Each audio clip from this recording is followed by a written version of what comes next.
Assalamualaikum warahmatullahi wabarakatuh. Perkenalkan, nama saya Sofia Latifana dari kelas 11 Pemasaran A. Pada video kali ini, kita akan membahas tentang perlawanan Untung Suropati terhadap VOC. Hal-hal yang akan dibahas pada video kali ini, yang pertama adalah latar belakang.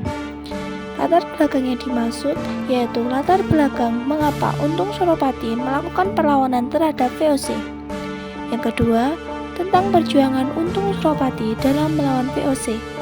Dan yang ketiga adalah akhir hidup ataupun akhir perjuangan dari Untung Suropati melawan VOC. Sebelum menuju ke pembahasan, alangkah lebih baiknya kita mengenal terlebih dahulu siapakah Untung Suropati itu. Untung Suropati adalah seorang pejuang Indonesia yang memimpin pemberontakan melawan kolonialisme VOC, perusahaan Hindia Timur Belanda. Suropati dikenal sebagai seorang tokoh dalam sejarah Nusantara yang tercatat di dalam Babad Tanah Jawi, naskah berbahasa Jawa. Dalam naskah ini, Suropati dikenal sebagai tokoh legendaris dalam perjuangannya melawan kolonialisme VOC di Pulau Jawa. Selanjutnya, mari kita bahas mengenai latar belakang mengapa Untung Suropati melakukan perlawanan terhadap VOC. Untung Suropati yang bernama asli Surawiraji lahir di Bali tahun 1660. Menurut naskah Babad Tanah Jawi, ia ditemukan oleh Kapten Van Beber, perwira VOC yang bertugas di Makassar. Kapten Van Beber kemudian menjual Suropati kepada perwira VOC lainnya di Batavia bernama Mor. Sejak ada Suropati, karir serta kekayaan Mor melunjak. Bocah kecil ini dianggap sebagai pembawa keberuntungan sehingga ia diberi nama Si Untung. Saat Untung berusia 20 tahun, ia dijebloskan ke penjara oleh Mor karena telah menjalin hubungan asmara dengan putrinya Suzani. Di penjara, Untung menghimpun para tahanan dan berhasil kabur yang membuatnya menjadi buronan. Pada tahun 1683, Sultan Ageng Tirtayasa, Raja Banten, kalah dari VOC. Putranya, Pangeran Purbaya, melarikan diri ke Gunung Gede. Ia memutuskan untuk menyerah, tapi hanya mau dijemput oleh perwira VOC pribumi.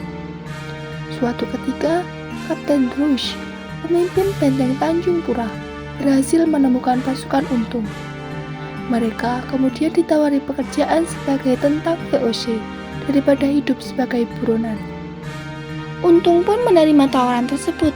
Ia dilatih secara militer, diberi pangkat letnan, dan ditugasi untuk menjemput Pangeran Purbaya. Untung pun menemui Pangeran Purbaya untuk dibawa kembali ke Tanjung Pura. Namun istrinya, Kusi Kusuma, meminta Untung untuk mengantarkannya pulang ke Kartasura. Ia kembali menjadi buronan. Pada proses pengejaran, Untung pernah menghancurkan pasukan Jacob Cooper, pasukan VOC di desa Rajapala. Saat melewati Kesultanan Cirebon, ia berseteru dengan Raden Suropati. Setelah diadili, terbukti bahwa yang bersalah adalah Suropati. Ia pun dihukum mati. Sejak saat itu, nama Suropati pun oleh Sultan Cirebon diserahkan kepada Untung. Setelah membahas mengenai latar belakang mengapa Untung Suropati melakukan perlawanan terhadap VOC, mari kita bahas tentang perjuangan yang dilakukan Untung Suropati dalam melawan VOC. Pada tahun 1686, VOC mengirim Kapten Tak ke Kartasura untuk meyakinkan Pangeran Amangkurat, Raja Mataram, untuk mengantarkan Suropati kepadanya. Sesampainya di sana, Tak mengatakan bahwa dirinya adalah prajurit dari Amangkurat yang menyerang kediaman Suropati. Bahkan, serangan ini dilakukan secara sembunyi-sembunyi. Karena Amangkurat tidak berniat melepaskan Suropati, Suropati dianggap sebagai sekutu yang berharga. Tak dan 74 orang lainnya pun akhirnya dibunuh oleh pasukan Suropati. Sisa pasukan VOC mundur ke Garnisun atau pasukan Belanda di Kartasura. Suropati kemudian meninggalkan Kartasura dan pergi ke Pasuruan. Di sana, ia mendirikan benteng di tanah Mataram. Di kota ini, Suropati berhasil mengalahkan bupatinya, Anggajaya, dan kemudian melarikan diri ke Surabaya.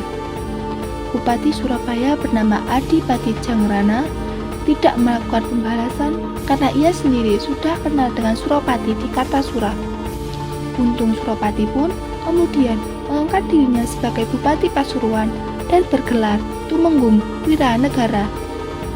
Pada tahun 1690, Amangkurat II berpura-pura mengirim pasukan untuk merebut Pasuruan. Tentu saja, pasukan ini mengalami kegagalan karena pertempurannya hanya bersifat sandiwara sebagai usaha mengelabui VOC. Setelah mengetahui perjuangan-perjuangan dilakukan oleh Untung Suropati, mari kita bahas mengenai akhir hidup Untung Suropati sendiri. Pada tahun 1703, Amangkurat wafat. Setelah itu, terjadilah perebutan tahta Kartasura antara Amangkurat III melawan Pangeran Puger, Raja Kesunanan Kartasura. Pada tahun 1704, Pangeran Puger mengangkat dirinya menjadi Pakubuwono I dengan didukung VOC. Pada September 1706, gabungan pasukan VOC Kartasura, Madura, dan Surabaya dipimpin oleh Mayor Govan Nole menyerbu Pasuruan. Dalam pertempuran inilah Untung Suropati tewas pada 17 Oktober 1706. Jalan ke pantai bersama Ani, tidak lupa memilih bab ini. Sekian untuk video kali ini. Apabila ada kekurangan, mohon dimaklumi. Wassalamualaikum warahmatullahi wabarakatuh.